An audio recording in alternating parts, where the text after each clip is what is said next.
Hello दोस्तों, आप सभी को मेरा नमस्कार और स्वागत है आप सबका एक बार फिर से आपके अपने यूट्यूब चैनल जस्ट नॉलेज पर। आज का हमारा ये वीडियो विश्व मानचित्र अध्ययन पर अध्याय 4 होगा, जिसमें हम लोग नॉर्थ अमेरिका के बारे में पढ़ेंगे। अध्याय 3 में हमने नॉर्थ अमेरिका की स्थिति और विस्तार के बारे में जाना था, मीन्स उत्तरी अमेरिका के स्थिति, विस्तार और उसके कुछ प्रमुख देशों के बारे में जाना था।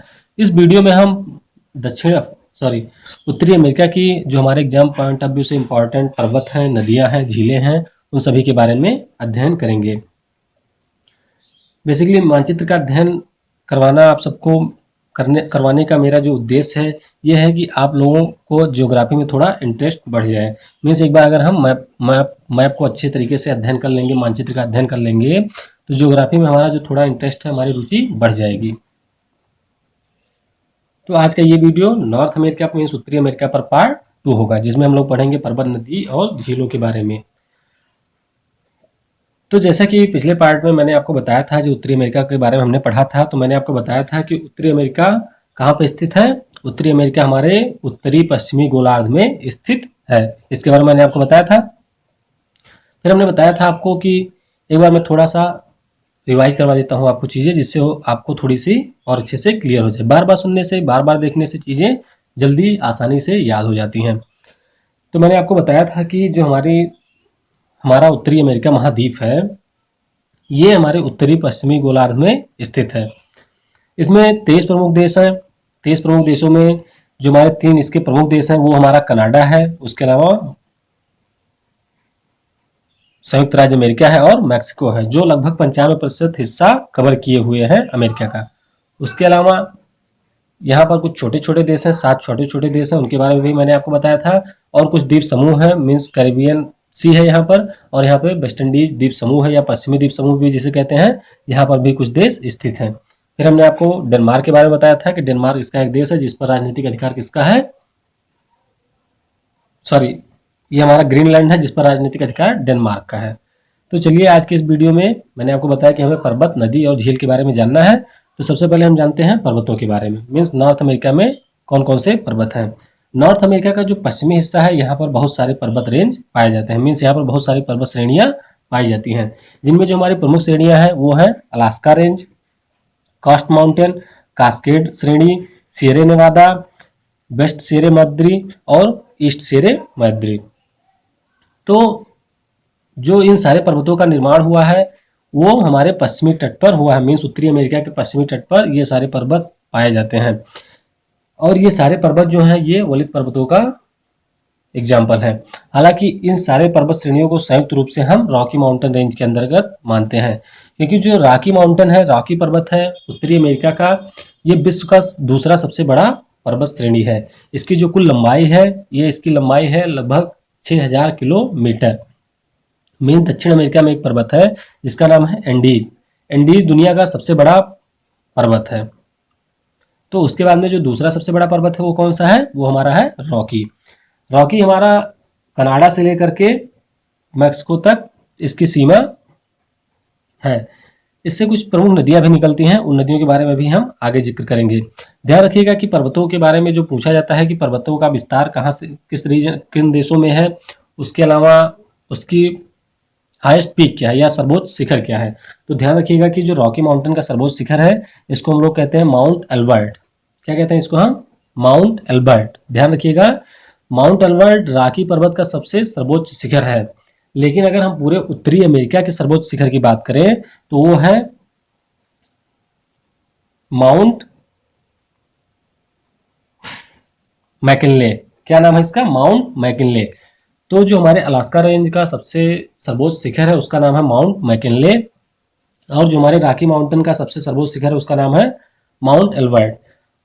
जो हमारा माउंट मैकिनले है ये पूरे उत्तरी अमेरिका का सर्वोच्च शिखर है। मीन्स अगर एग्जाम में आपसे पूछा जाएगा कि हमारे उत्तरी अमेरिका का सर्वोच्च शिखर क्या है, तो आप लोग क्या बताएंगे, माउंट मैकिनले। लेकिन अगर रॉकी माउंटेन का सर्वोच्च शिखर पूछा जाएगा तो हम क्या कहेंगे, माउंट एल्बर्ट। तो ये हुआ हमारा रॉकी माउंटेन रेंज।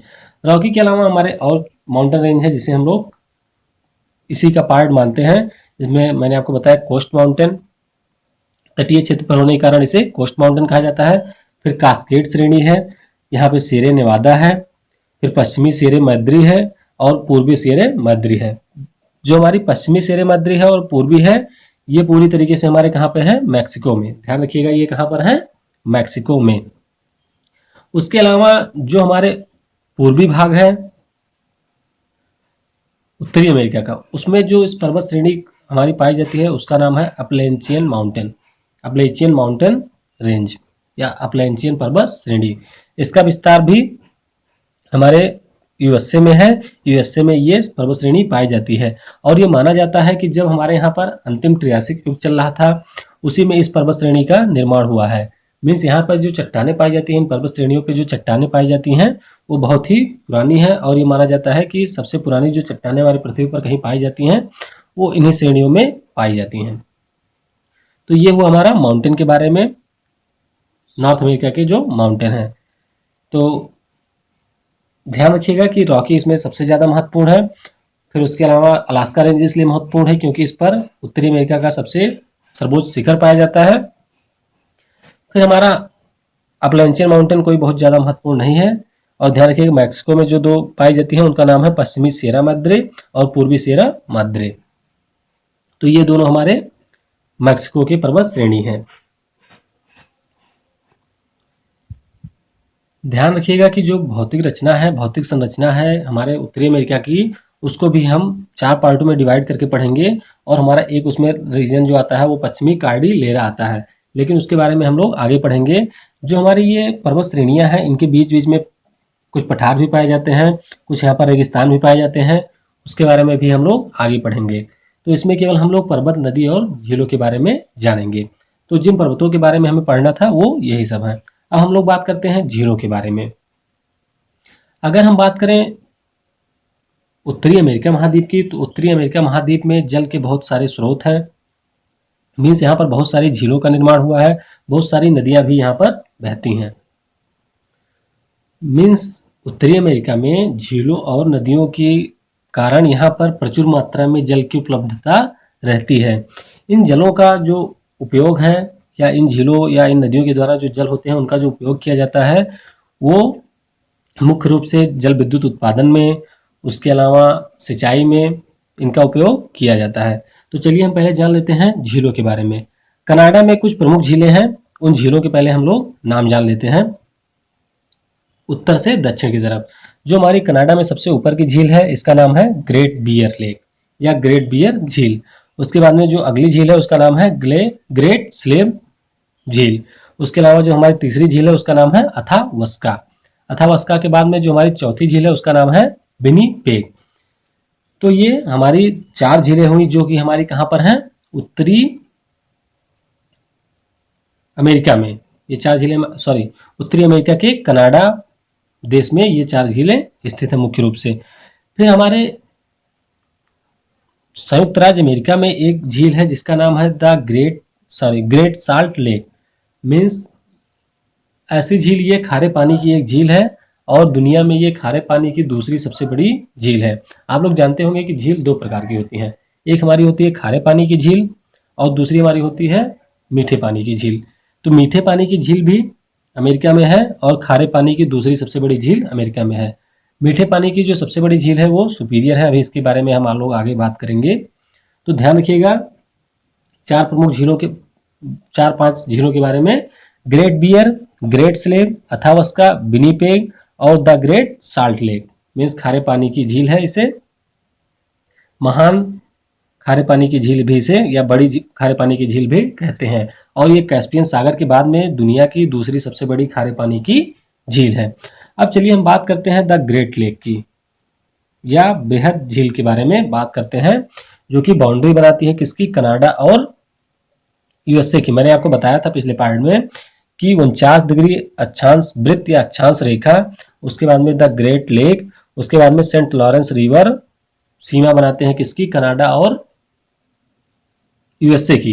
तो चलिए इसको हम थोड़ा डिटेल में पढ़ लेते हैं क्योंकि इसकी जो संभावना है एग्जाम में इससे क्वेश्चन पूछे जाने की वो बहुत ही ज्यादा है। तो जो हमारी ग्रेट लेक है ये कुल मिलाकर 5 झीलों से मिलकर बनी हुई है। अगर हम पश्चिम से पूरब की तरफ जाएं तो इन झीलों के जो नाम है वो हमारा है सुपीरियर झील, मिशिगन झील, ह्यूरोन झील, इरी झील और ओंटारियो झील। तो इस मिलाके कुल मिलाकर 5 झीलों से इनका निर्माण हुआ है। ये झीलें आपस में पतले पतले जल मार्गों के द्वारा जुड़ी हुई हैं या नहरों के द्वारा जुड़ी हुई हैं। मीन्स ये पांचों झीलें आपस में जुड़ी हुई हैं। तो एक बार और इसके झीलों के नाम जान लीजिए। कभी कभी क्रम में ये इन झीलों के नाम पूछा जा सकता है, या कभी कभी एग्जाम में इसके बारे में पूछा जा सकता है कि कौन सी झील ग्रेट लेक में शामिल नहीं है। मैंने आपको अभी ग्रेट साल्ट लेक के बारे में बताया, तो ग्रेट साल्ट लेक जो है वो ग्रेट लेक का पार्ट नहीं है, ये ध्यान रखिएगा। ग्रेट लेक में जो है वो मीठे पानी की झीलें हैं, ग्रेट साल्ट लेक जो है उसमें खारे पानी की वो एक झील है। तो इस झील में जो जो हमारे है उसके बारे में एक बार जान लीजिए। 5 झीलें कुल मिलाकर हैं। पश्चिम से सुपीरियर झील, और सुपीरियर झील को मीठे पानी की दुनिया की सबसे बड़ी झील है। सुपीरियर झील की खासियत जान लीजिए कि जो हमारी सुपीरियर झील है ये मीठे पानी की सबसे बड़ी झील है दुनिया की, मतलब विश्व की ये मीठे पानी की सबसे बड़ी झील है। उसके बाद में सुपीरियर के बाद में मिशिगन है, मिशिगन के बाद में ह्यूरोन है, ह्यूरोन के बाद में इरी है, और इरी के बाद में ओंटारियो है। तो ध्यान रखिएगा कि जो ये सुपीरियर झील है, ह्यूरोन झील है और इरी है, ओंटारियो है, ये चारों झीलें कनाडा और अमेरिका की बाउंड्री पर स्थित हैं। मीन्स ये सीमा बनाती हैं कनाडा और संयुक्त राज्य अमेरिका की, मीन्स यूएसए की ये सीमा बनाती हैं। इसीलिए जो इनका जल है वो दोनों देश यूज करते हैं। मीन्स इसके जल का दोनों देशों के लोग प्रयोग में लाते हैं।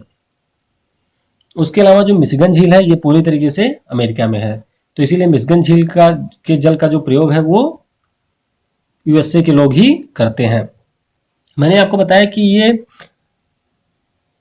आपस में नहरों के द्वारा जुड़ी हुई है। मीन सुपीरियर एक नहर के द्वारा मिशिगन और ह्यूरोन से जुड़ी हुई है, ह्यूरोन इरी से जुड़ी हुई है, इरी जो है वो ओंटारियो से जुड़ी हुई है।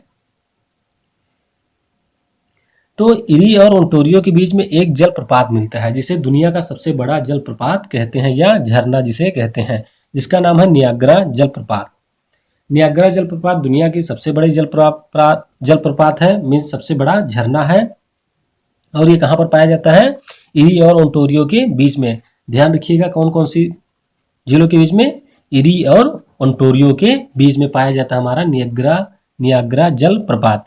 नियाग्रा जलप्रपात की ऊंचाई काफी ज्यादा है, जिसके कारण से यहाँ पर हाइड्रो इलेक्ट्रिक का भी उत्पादन किया जा सकता है। मीन्स यहाँ पर जल विद्युत का भी उत्पादन किया जाता है।